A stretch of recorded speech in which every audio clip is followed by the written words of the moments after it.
Antonín Dvorak, sem dúvida nenhuma, é um dos compositores favoritos do grande público. Ele viveu de 1841 até 1904. É um grande compositor tcheco e ele vai valorizar muito o material folclórico de seu país, que na época, na realidade, não era bem um país independente, fazia parte do Império Austro-Húngaro. Ele teve um grande modelo na vida, Johannes Brahms, aquele compositor alemão que morava em Viena. Johannes Brahms escreveu muita música de câmara e Dvorak, até um pouco se espelhando em Brahms, também escreveu muita música de câmara. Mas na realidade ele escreveu ainda mais música de câmara do que Brahms. No programa de hoje, vocês vão escutar os dois quintetos, um quinteto que é escrito para cordas, com a coisa excepcional de incluir um contrabaixo, e um quinteto que mistura o piano com um quarteto de cordas. O quinteto em sol maior para dois violinos, viola, violoncelo e contrabaixo é uma obra de 1875 e tem mesmo essa coisa meio inédita de ter um contrabaixo num grupo de câmara.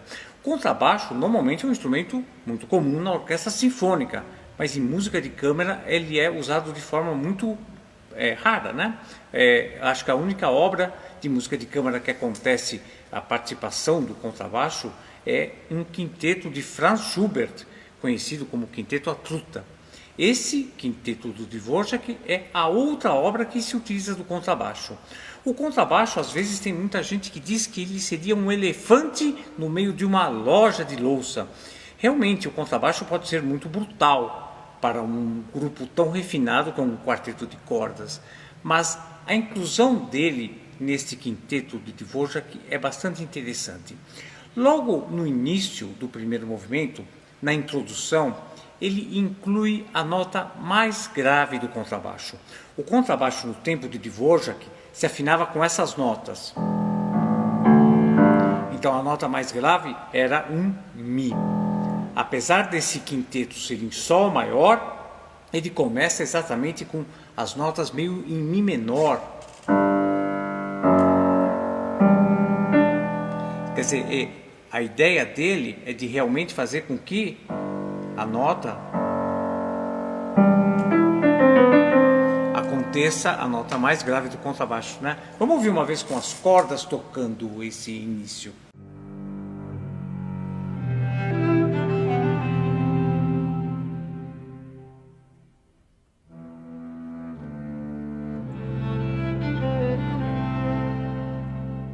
Quer dizer, a ideia do Dvorak é exatamente essa, de começar mostrando que o contrabaixo faz parte desse grupo, inclusive com suas notas mais graves. Essa é só uma introdução, porque a parte principal mesmo desse quinteto, esse Allegro con fuoco, se desenvolve um pouquinho depois.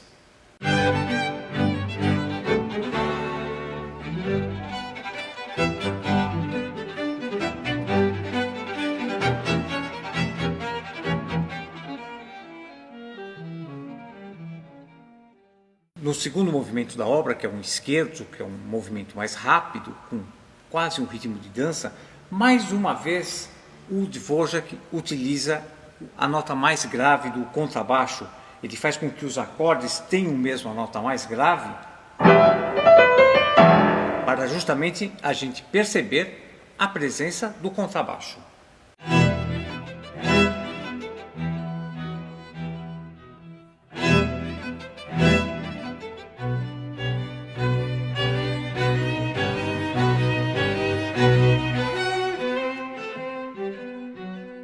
O terceiro movimento é um movimento lento, é um pouco andante, na realidade quase que um hino. É um hino meio de agradecimento mesmo, um hino bastante pastoral mesmo.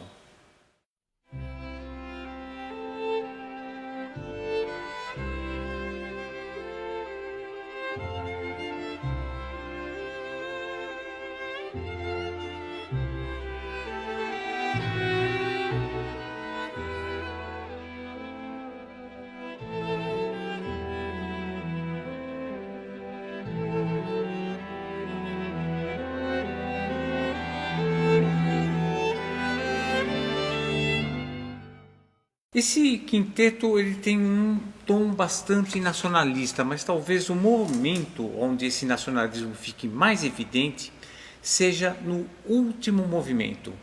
Esse Allegro assai, no segundo violino, coloca notas que lembram um pouco como se fosse um cara tocando uma espécie de rabeca, meio rapidamente, mas o som mesmo parece transportar para a sala de concertos o som típico de um grupo folclórico tcheco.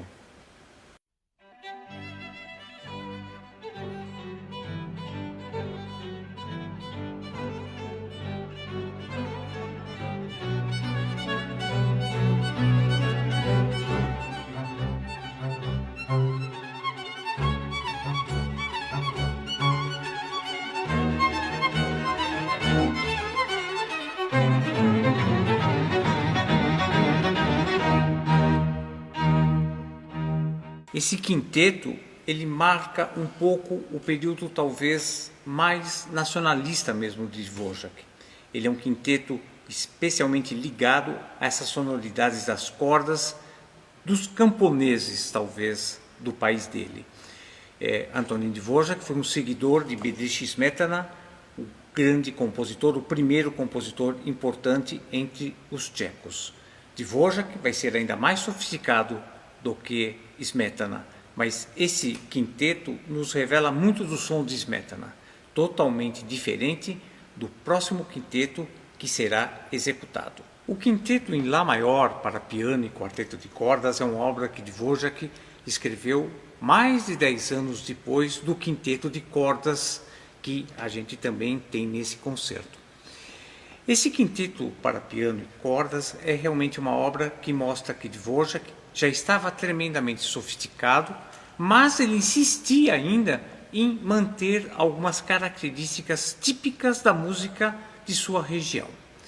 Esse quinteto, por exemplo, ele começa com um primeiro movimento em que tem uma oposição muito cerrada. Isso não é uma coisa tão típica da música alemã ou austríaca. O quinteto começa com uma linda melodia no violoncelo, acompanhada pelo piano.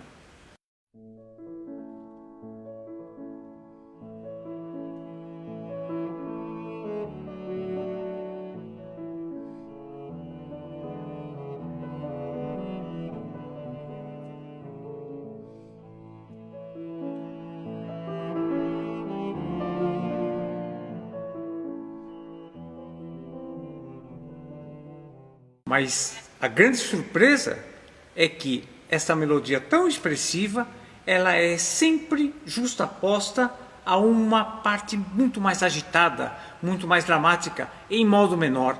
Esse quinteto é em modo maior, seria uma escala maior, não maior, né? Mas diversos momentos ele também vai ter escala menor.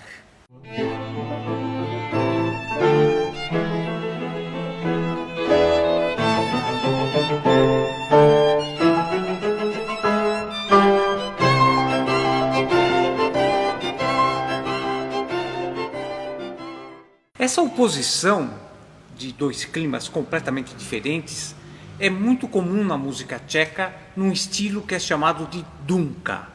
E o segundo movimento tem mesmo o título de dunka. A melodia triste, mais lenta, é na realidade uma melodia, olhem só, de origem ucraniana, não exatamente tcheca. Mas o Dvorak vai ser muito inspirado em fazer com que a harmonização dessa melodia seja muito rica mesmo, né?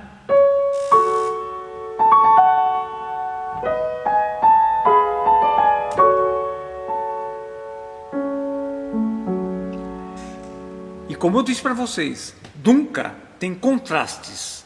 Esse tema tão lírico é seguido de uma música muito mais agitada.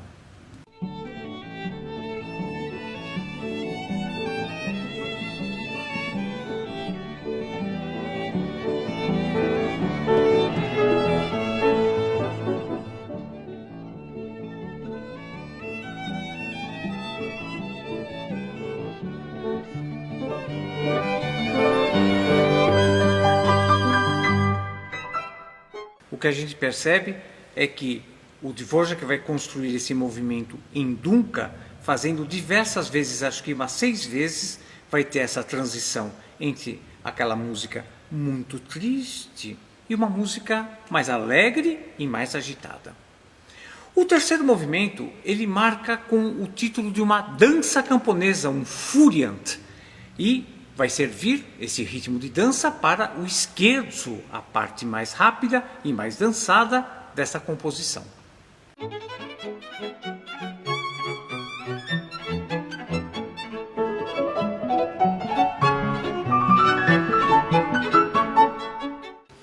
E o movimento final vai usar uma outra dança típica dos tchecos, uma polka.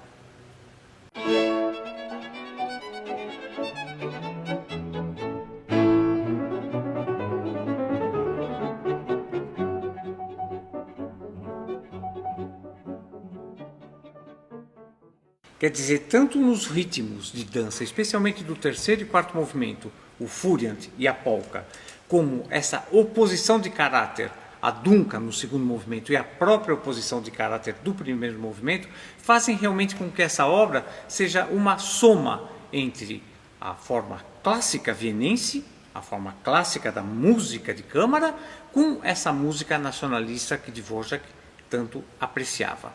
Esse quinteto em Lá maior para piano e quinteto e quarteto de cordas é sem dúvida nenhuma uma das composições camerísticas de Dvorak que com muita justiça é muito conhecida. Um grupo de músicos da Orquestra da Camerata Antiqua, formando 2 ensembles, apresentam neste sábado, dia 22 às 18h30, 2 obras de câmara do compositor tcheco Antonín Dvořák. Inicialmente, um quinteto de cordas que tem uma coisa bastante inédita. É uma música de câmara que inclui um contrabaixo. Esse quinteto em sol maior para 2 violinos, viola, violoncelo e contrabaixo, opus 77, é uma obra raramente apresentada. E na segunda parte do concerto, vai ser apresentado um belíssimo quinteto em Lá maior para piano e quarteto de cordas, uma obra bem madura de Dvorak e talvez uma de suas obras camerísticas mais populares. Um concerto realmente com música muito bonita, muito acessível, é muito realmente bom mesmo que esses músicos nos apresentem obras tão legais para que a gente consiga realmente formar cada vez mais um público de música clássica em Curitiba.